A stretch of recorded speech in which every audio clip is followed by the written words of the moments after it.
During the chip and tech war between the US and China, the US has come to know how dependent it is on China. Perhaps earlier, it did not know that almost every sector in the US, from defense, automobile, batteries, energy and supply chain, relies on China. It's because, according to the United States Institute of Peace, China accounts for 60% of critical minerals' global supply. In other words, if China wants, it can make the US suffer and halt its all industries before it can mitigate the threat. Yes, that's really concerning if we see it from the US perspective. That's why, after the chip war, another Cold War is in its making that is more serious than ever. The war and rivalry on critical minerals. Already, the US is struggling to find alternatives and partners that can provide it with critical minerals. But has it been successful so far? Welcome back to another exciting episode of our channel. Innovation Diary brings you China's innovation stories, projects, and growing influence in different parts of the world. If you are new to the channel and enjoy learning about fast-paced modernity, especially China's development and growing power, you will definitely find our videos intriguing. In this video, we will change how you think about the US sufficiency of critical minerals and how China can make or break the US. Let's get started.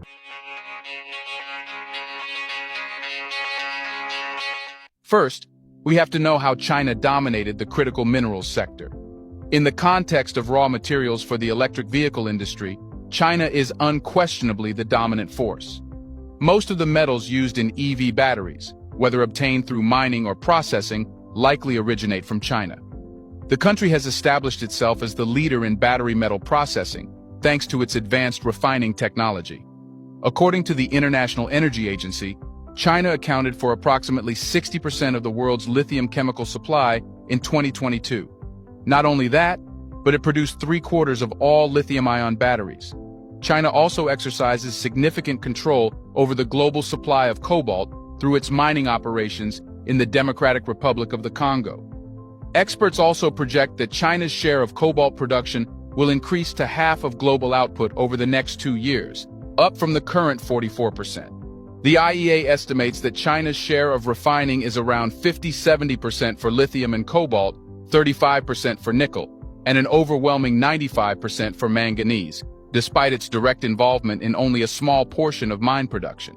China is also responsible for exceptionally 90% of the world's rare earth elements, which are crucial raw materials for the production of permanent magnets used in wind turbines and EV motors. Additionally, China accounts for 100% of graphite, which serves as the anode material in EV batteries. Put simply, China controls the elements which power the future, like electric vehicles, batteries, and green energy. Not only that, but it has a monopoly over all critical minerals used in every sector, as the Georgetown Security Studies Review said. The US specifically is dependent on China. Before we continue further, tell us, are you enjoying the video? If yes, please like and share the video and subscribe to our channel for more videos about China's development, power, and influence on the world. Let's continue now. Without the supply chain or critical minerals from China, the US military will see a major gap. All defense projects and even weapon production will stop because critical minerals are essentially needed. Even minerals which only China provides are necessary to produce guided missiles. At this point, you can understand how China can lock the US with a single blow. But there is more to it. A recent report from Rice University's Baker Institute for Public Policy has shown that China controls around 60% of the world's production of critical minerals, which are vital for the global shift towards cleaner energy sources.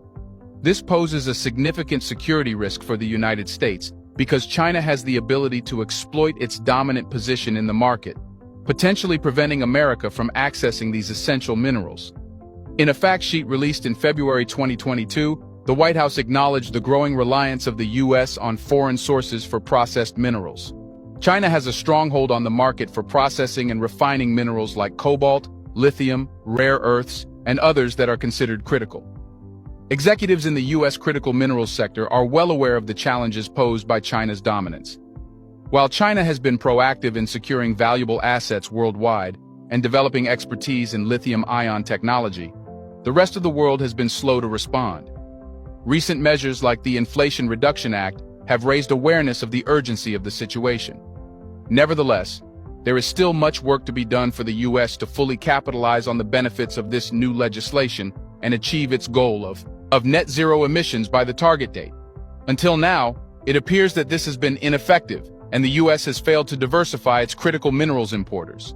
This simply means that China holds the reins of what the U.S. holds dear. The challenge lies in battery components, as China dominates the supply chain for cathodes, anodes, current collectors, solvents, additives, and electrolyte salts, holding over 80% market share for certain components. That's where you should know the confused moves the U.S. is making. It's trying to find alternatives, and that's why recently it has quickened deals and cooperation with other countries on critical minerals. This suggests that the game is getting serious, and the U.S. should be really concerned. One of these agreements, reached between the U.S. and Japan, aligns with the Inflation Reduction Act, a significant climate law enacted by the U.S. Congress. The IRA offers tax credits of up to $7,500 per electric vehicle to American consumers. But to qualify for these incentives, the vehicle's parts and materials must originate from countries with which the U.S. has a free trade agreement. While Japan is not technically required to have a free trade agreement, the new agreement effectively grants U.S. allies the same trading status for critical minerals. Similar discussions are currently underway between the U.S. and the European Union, focusing on critical minerals essential for clean energy production such as cobalt, graphite, lithium, manganese, and nickel. However, certain details still need to be ironed out before the critical minerals agreement with the EU becomes official. The EU is carefully evaluating provisions related to trade, the environment, labor, and their implications for EU policies, seeking fair concessions.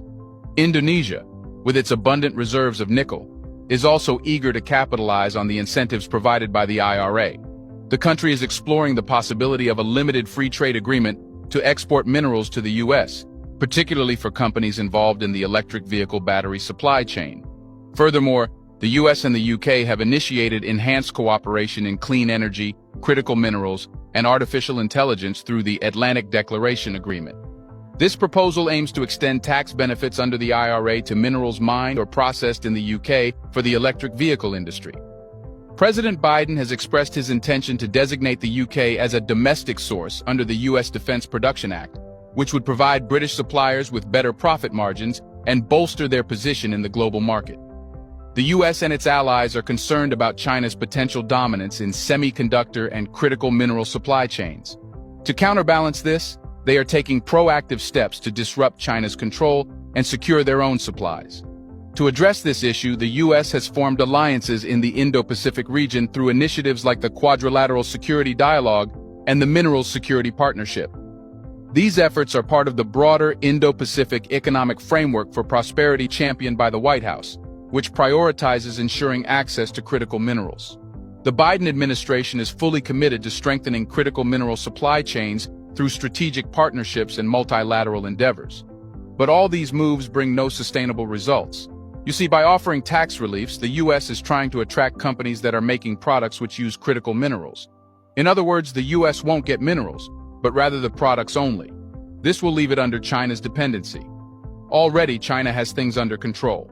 China has been taking aggressive steps to restrict Western access to critical minerals, causing concerns and disruptions in global markets.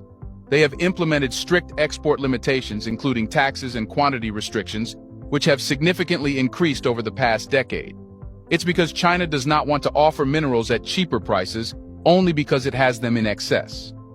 A recent report by the Organization for Economic Cooperation and Development, or OECD, highlights the impact of these export restrictions on the availability and prices of crucial raw materials. The OECD report also warns that these export restrictions could further worsen the situation, particularly because they are allowed under World Trade Organization rules. Consequently, the global economic consequences of these measures could be substantial. There are growing fears that China might even consider an outright ban on specific minerals, especially rare earths, as China is the largest global producer of these resources. But China's move makes sense.